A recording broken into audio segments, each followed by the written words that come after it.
এমন কোনো মজার স্মৃতি কি এই মুহূর্তে মনে পড়ছে যে আপু হাজারটা মানে দু একটা শুনি আমরা, মানে এমন কিছু আছে কিনা যে খুব আচ্ছা জানি না এটা হয়তো ওই কানেকশনটা কিভাবে আসছে আমি জানি না। আমরা ব্যান্ড করার আগেই একবার ট্যুরে গেছিলাম একসাথে, আচ্ছা সুনামগঞ্জে টাঙ্গর হাওরে। তো we had a great tour, কিন্তু যাওয়ার সময় আমরা রাতে বাসে আমরা একসাথে একটা গান বানাই, ওকে যে গানটা আমরা আমাদের সিঙ্গেল হিসাবে রিলিজ করি আরো 2000 কত সালে 20 আমরা এটা কখন শুনবো? একটু ছোট করে শোনাই। গানটার নাম অথচ। Okay. গানটা আপনাদের মানে গানের নামগুলো এবং গানের হয় না, গানের সাথে যে সুন্দর একটা লেখা যায়, একটা অর্থ যায়, এটা আমার পার্সোনালি খুব পছন্দ হচ্ছে। দিব্যর আইডিয়া। ওকে, এটা ইউনিক, হ্যাঁ অনেক সুন্দর। এবং প্রত্যেকটা জিনিসের পিছনে, প্রত্যেকটা লেখার পিছনে, প্রত্যেকটা গানের পিছনে দিব্য সবসময় একটা আলাদা ফিলোসফি ওর থাকে এবং একটা স্টোরি টেলিং থাকে। আচ্ছা আমরা গানটা শুনি।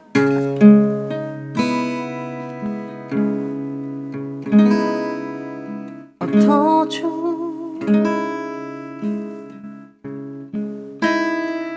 কতবার খুঁজেছি তোমায় এই পথে,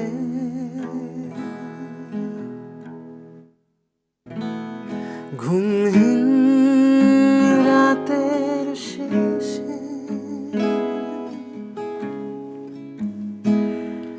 অথচ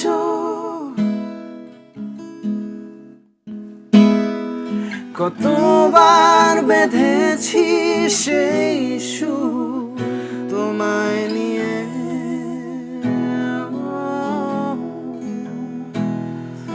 অনুভূতির প্রাচীর ভেঙে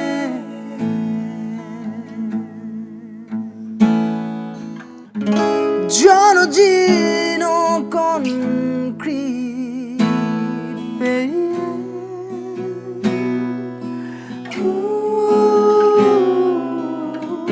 ফিরে আসছি তোমার কাছে,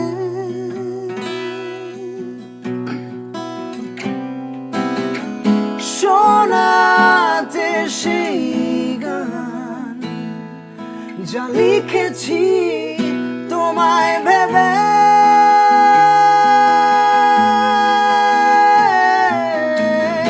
হয়তো এবারই শেষ তোমার মাঝে ফিরে আসা, তোমার অস্তিত্বে নিজেকে বিলীন করা, কল্পনা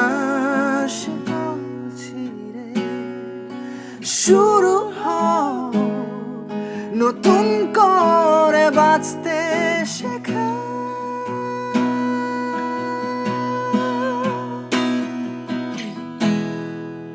পাও দারুণ।